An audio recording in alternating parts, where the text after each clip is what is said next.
സുശീലന്റെ കാര്യം കഷ്ടാ. ആശുപത്രിയിൽ നിന്ന് ചാടിപ്പോകാതിരിക്കാനായിരിക്കും ഒരു കണ്ണിന്റെ കുഴപ്പത്തിന് രണ്ട് കണ്ണും കെട്ടി വെച്ചേക്കും അവര്. എനിക്കതല്ല, അമ്പി അണ്ണൻ എവിടെ പോയിന്ന് ഒരു പിടിയില്ല. അത് ആ ഓട്ടോ ഓടി ഇപ്പൊ നേരെ തിരുവനന്തപുരത്തെത്തി കാണും.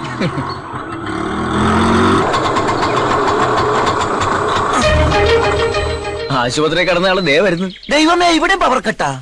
കണ്ട് രണ്ട് മൂടി കെട്ടിട്ട പവർ കെട്ടുന്നു. ഓ, അത് ഞാൻ മറന്നു. വാ ഇറങ്ങാശാനെ. അപ്പൊ ആശാനാണ് ഇത്ര നേരം വണ്ടി ഓടിച്ചത്. എന്റെ ആയുസിന്റെ ഒരു ബലേ. ആശാനെ, ആശുപത്രിയിൽ വെച്ച് പരിചയപ്പെട്ടതാണെങ്കിലും ഈ അന്തന് തുണയായി വന്ന സ്ഥിതിക്ക് ഒരു ഗ്ലാസ് കാപ്പി കുടിച്ചിട്ട് പോകാം. പ്ലീസ് വേണ്ട, എളുപ്പം ചെന്നിട്ട് വേണം എനിക്ക് ഒരുത്തിനെ പൊക്കാൻ. ആരെ? അതേതാ കൂടെയുള്ള പിച്ചക്കാരൻ? തേടിയ പള്ളി കാലിൽ ചുറ്റി. നിന്റെ കാലല്ല, നിന്റെ അപ്പന്റെ കാലിൽ. വാ. ഇത്ര പെട്ടെന്ന് ഡിസ്ചാർജ് ചെയ്തോ? ഡിസ്ചാർജ് ചെയ്തല്ല, ഇറങ്ങി ഓടിയതാ. ഞങ്ങൾ രണ്ടുപേരുടെയും പേരിൽ കേസാക്കുന്നു. അപ്പൊ പിച്ചക്കാരനല്ല, രോഗിയാ. ജന്മനാ ഇത് തന്നെയാ രൂപം. ജനിച്ചപ്പോ ചെറുതായിരുന്നു. എവിടെയാ വീട്? തിരുവനന്തപുരത്ത്. തിരുവനന്തപുരത്തോ? എന്താ പേര്? അംബുജാക്ഷൻ. വേണ്ടപ്പെട്ട ഒരു അമ്പിയെന്ന് വിളിക്കും. അമ്പി അണ്ണനാ? അമ്പടാ. നീ ഒരുത്തരാണ് എന്നെ ഈ കോലത്തിലാക്കിയത്. അപ്പൊ മിത്രമായി വന്നത് ശത്രുവായിരുന്ന? ഇപ്പൊ തന്നെ തിരുവനന്തപുരത്തേക്ക് പുറപ്പെടണം. അമ്പി അണ്ണ, എനിക്കിവിടെ ഒരു കുഴപ്പമില്ല. അതൊന്നും എനിക്കറിയില്ല. നിന്നെ കൈയോടെ കൊണ്ടുവരാൻ ചേച്ചിയമ്മ പറഞ്ഞിരിക്കാണ്. വാ, എടുക്ക്, പെട്ടി എടുക്കടാ. രത്നമ്മയല്ലേ വന്നത്? അതെങ്ങനെ മനസ്സിലായി? നല്ല പുളിച്ച മോരിന്റെ മണം. ആരാവത്തേക്ക് പോയത്? അമ്പിയണ്ണൻ. ആളാരാന്നറിയോ? ഇല്ല. അമ്പി അണ്ണ, ഞാൻ പറയുന്നത് കേക്കും.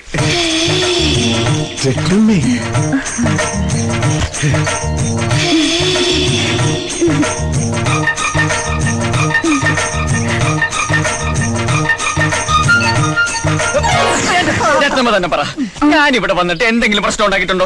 ഇല്ലല്ലോ. ആരോടെങ്കിലും വഴക്കുണ്ടാക്കിയിട്ടുണ്ടോ? എന്നിട്ട് എന്നെ പിടിച്ചോണ്ടോ വന്നിരിക്കുവോ?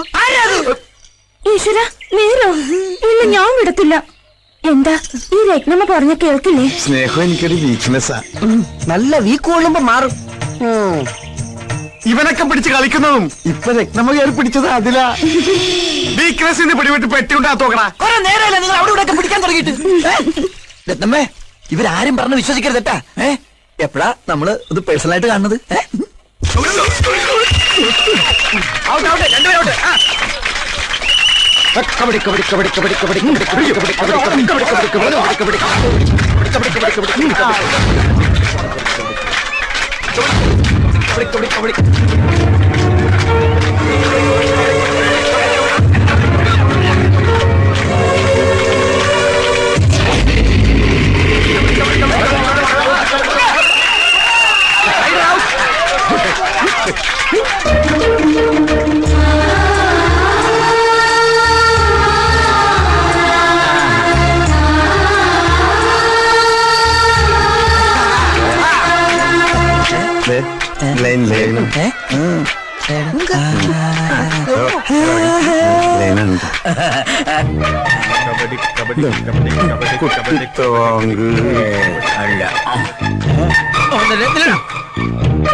എന്താ സംസാരിക്കേണ്ടെന്ന് വെച്ചാൽ പെട്ടെന്ന് വേണം. ഞാൻ അവിടെ നിൽക്കാം.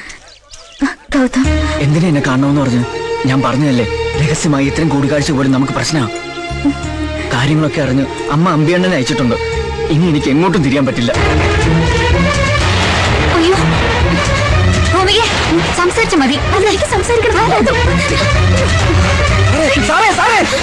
എന്താ ഒന്നും പറയണ്ട, ഞങ്ങൾക്കെല്ലാം മനസ്സിലായി. അവരുടെ കണ്ണിപ്പിടാൻ ഓടി രക്ഷപ്പെടാം.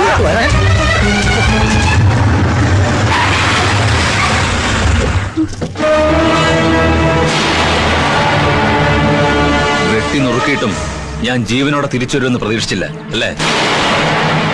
എന്ത് കൊട്ടിഘോഷിച്ചാലും ഞാൻ ജീവിച്ചിരിപ്പുണ്ടെങ്കിൽ കോറോത്ത് മുറ്റത്ത് നിനക്കൊരു കല്യാണപ്പന്തൽ ഉയരില്ല. അതെന്റെ വാശിയാ.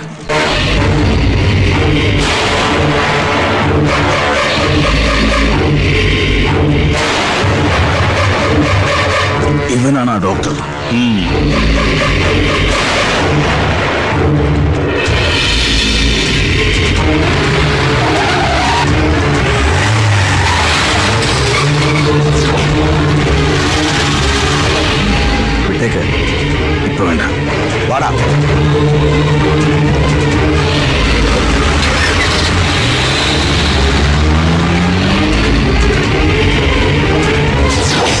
ഇതായിരുന്നു നിന്റെ ട്രാൻസ്ഫറിന്റെ രഹസ്യം.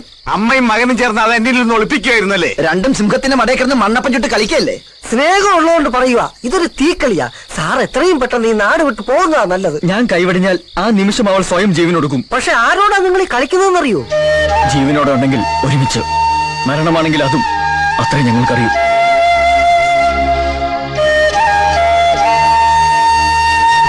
പക്ഷേ ഒരപേക്ഷയുണ്ട്.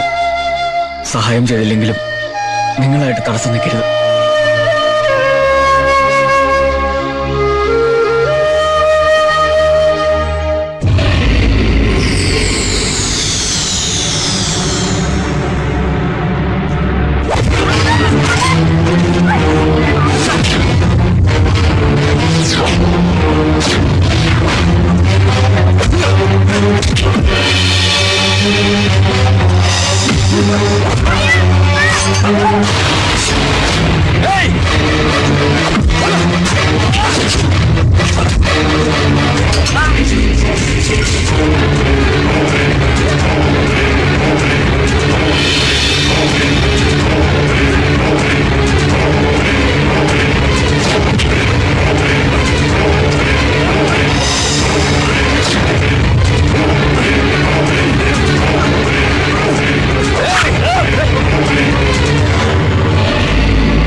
ഇങ്ങോട്ട് അടുക്കരുത്. പിടിവിടാൻ.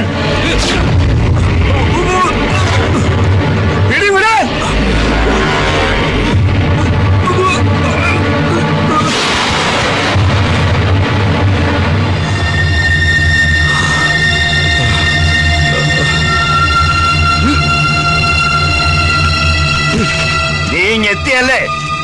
കീഴടങ്ങുന്ന നല്ലത്. ഞാനാ പറയുന്നത് കീഴടങ്ങാൻ. നിന്നെ പിടികൂടി നിയമം നടപ്പിലാക്കിയാലേ അനന്തം പോലീസിന് കുപ്പായ കഴിക്കാൻ പറ്റൂ. മര്യാദയ്ക്ക് കീഴടങ്ങുന്ന നല്ലത്. അവിടെ നിൽക്കാൻ. നിന്റെ അച്ഛനാ പറയുന്നത്. ഓടരുത്.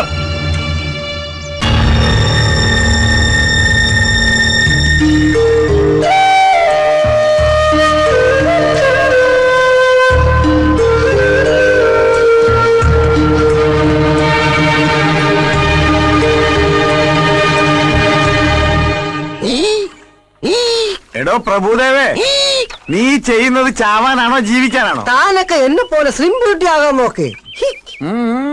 ഇതെങ്ങനെ സംഘടിപ്പിച്ചു? അമ്പലം ചെറുതാണെങ്കിലും പ്രതിഷ്ഠ അപാരം. വൃത്തികെട്ടവൻ.